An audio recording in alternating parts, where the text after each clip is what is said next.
మెంతి కూర పెసరపప్పు అంటున్నాను.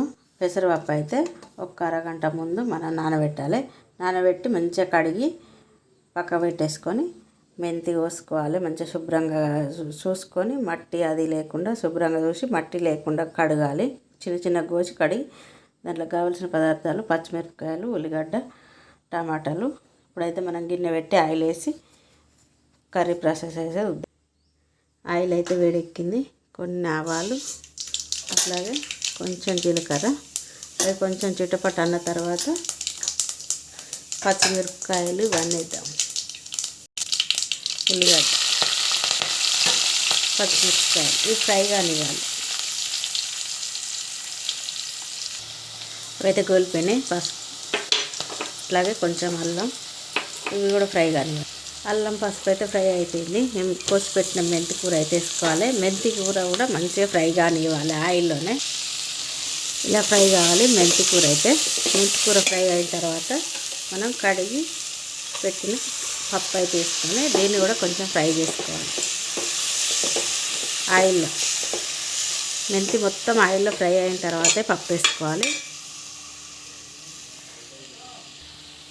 పప్పు కూడా గోలింది కదా. ఇప్పుడు టమాటా వేసుకుందాం. మనం మధ్యలో వేసేసి ఈ పప్పు అంతా మీదకి వెళ్ళి కప్పేసి కొంచెం ఉప్పు, కారం అయితే వేసుకుందాం. అప్పుడే టమాటా అనేది మంచిగా ఉడుకుతుంది అన్నట్టు. కొంచెం ఉప్పు,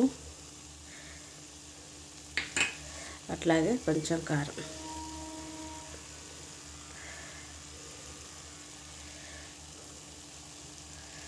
పచ్చిమిరపకాయలు వేసినాం కాబట్టి కారం కొంచెం వేసినా సరిపోతుంది.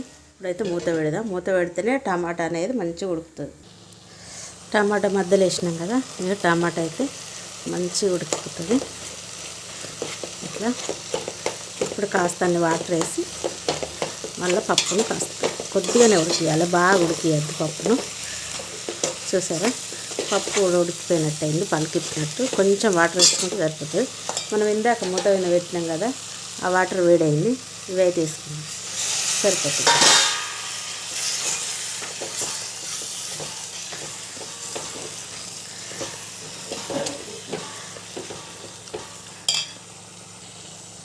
చూసారా, మెంతి కూర పప్పు ఇలాగైతే చేసుకుంటే టేస్ట్ అయితే బాగుంటుంది. ఇట్లా పప్పు రెడీ. బాగా ఉడకనియద్దు పప్పు ఇట్లా.